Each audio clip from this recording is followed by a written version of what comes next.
Once upon a time, Urban Grooves was huge in Zimbabwe, but it started to slowly decline until only a few artists were left to keep the embers of the genre alive. And if you've been wondering where all those artists disappeared to, today we are here to share with you their whereabouts, but unfortunately some of them have already died. Stay tuned to find out who and who.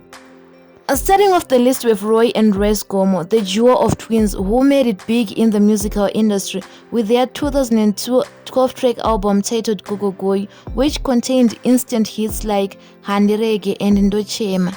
Besides this, they released other successful albums like Tenda, which was released in 2003, and Ndimi, which was released in 2005. However, in 2004, Royce had relocated to Namibia, while Roy had gone to stay in South Africa, and from there onwards, they put their music on hold, only for them to resurface 12 years later in 2017. When they came back onto the musical scene in 2017, they released two singles titled Hukama and Zoita Kunge, and as of 2022, they haven't released anything yet, but in 2021, they released two singles again titled Ndewangu and Ungamuudze, which can be found on their YouTube channel. So what have they been up to and what are they up to now? In an interview, they revealed that music has always been a part-time venture for them, hence they don't give it much priority. And Roy is a father and he is in the information technology industry. He is based in South Africa, while Royce has 3 children and he is in the medical profession and also an entrepreneur and he's based in Zimbabwe. At number 2 we have Betty MAKAYA. Betty MAKAYA became famous with songs like Ndichangendiripo, Kurwizi, which features Jamal, Usipo, Ndakusua, Amai, Wakayenda, amongst many others, and she released 2 albums titled Ndichangendiripo as well as another one titled Betty. Betty MAKAYA never really gave up on music. She only exited the music scene in 2008, only for her to return in 2013, and as of 2022 she hasn't released anything yet, but in 2021 she released Aira, and she is now a mother of 3 and based in South Africa. At number 3 we have Jamal, whose full name was Jamal Nyika Mataure. He was an Urban Grooves artist who rose to fame with his hit song Kurwizi, which features Betty MAKAYA. Even though Kurwizi was his most popular song, he had other songs like Baba Menina, Mwana Wechikoro, Pabonde Dzinonwa Mnasambezi, Jesu Akati Apinda, and he had released 2 albums. Another one is called Ghetto, which was released in 2003, and another one titled Juneta Bo, which was released in 2012. Jamal died on 9 October 2013 in Dangamvura Mtare after suffering from a long illness. During his interview with The Standard in 2012, he had reviewed how his health had deteriorated while he was working in Mozambique, where he had been living ever since 2006. During the same interview, he had reviewed how he had become an alcohol and drug addict due to mental health issues caused by the unrewarding musical industry of Zimbabwe. At the time of his death, he was 37 years old and he was HIV positive and suffering from motor neuron disease. At number 4 we have the musical trio Mafriq, which consisted of Pauline Gundidza, Tungamirai Tunga Titavi, and Lovedale Discord Makalanga.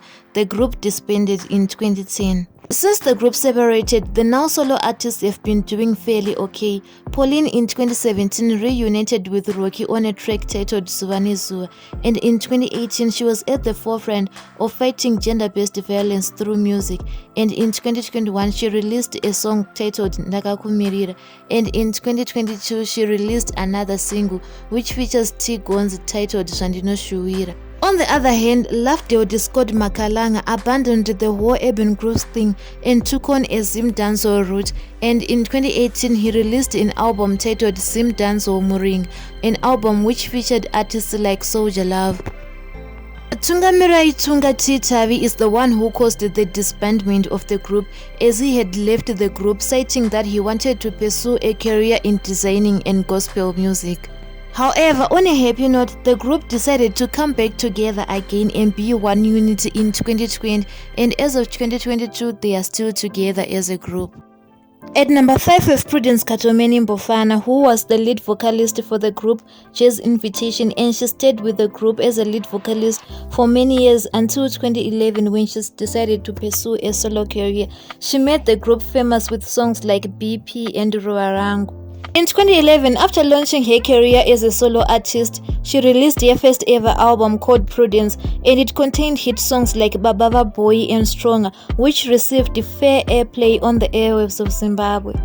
Even though she's no longer mainstream, Prudence KATOMENI never went out of the music industry. At once, she took a break to concentrate on motherhood, and on another occasion, she took a break so as to concentrate on teaching music across Africa, since she has a Bachelor of Arts degree in jazz music from the Zimbabwe College of Music. Her latest offering is a single called Uyachidanane, which you can find on YouTube on her YouTube channel called Prudence KATOMENI. At number 6 we have MC Villa, who became famous with the song Unudzoka. His real name was Tendai Marukutira and he died in 2018. He was 37 years old. The real cause of his death was never revealed to the public, but it is reported that he just collapsed and died at his house in Mbari. He was divorced and survived by 4 children at the time of his death. And it's so sad to announce that he died very poor. At number 7 we have TERERAI MUGWADI, who became famous with the song Wayenda, which can be found on the Chamhembe Volume 1 compilation album. Over the years, TERERAI MUGWADI never really went out of the music industry of Zimbabwe. Yes, there were moments when she was quiet, but she always came back with a single. And over the years, she has worked with the likes of Rocky, Leonard Mapfumo, Mafriq, XQ, Sunny Makalima, Alexio Kawara, Maskiri, amongst many others. Even though she soldiered on with Urban Grooves, she became more famous over the years, not for her music but for being found on the wrong side of things. She developed quite a bad reputation for herself because at once it was alleged that she had become a heavy user of drugs, and it is reported that at once she had to be booked into a rehabilitation center. There is also the culpable homicide case of 2018 and the alleged sex tape that was leaked on social media. Number 7 we have Decibel, whose real name is Daniel Mashindu. He became famous with songs like Chido and Nakai, amongst many others. He is currently based in the UK and he works there as a sound engineer as well as a biochemist. Music has always been a side hustle for Decibel, who never really went out of the music industry, and over the years he released a couple of singles and albums, and as of 2022 he released a new song titled Hold On, which can be found on his YouTube channel called Decibel DB Zimbabwe. At number 9 we have David Chifunyise. David Chifunyise became famous in 2002 with songs like Tauyanai, Sarozai, Maheo, amongst many others. To date, David Chifunyise has 4 albums to his name: Tauyanai, which was released in the early 2000s, The Private Collection 2002, Shandiri, which was released in 2004, and the last time he was seen on the musical scene was in 2011 when he released the album titled Art. Currently, David Chifunyise is a CEO at Cybercard, which is a company that specializes in advanced e-commerce software development, website development, video conferencing applications, and socio-economic networking applications. For today, tombogumira panapa, but part 2 is coming and we're going to look at the likes of Plaxedis Wenyika, Ngoni Kambarami, Alexio Kawara, amongst many others.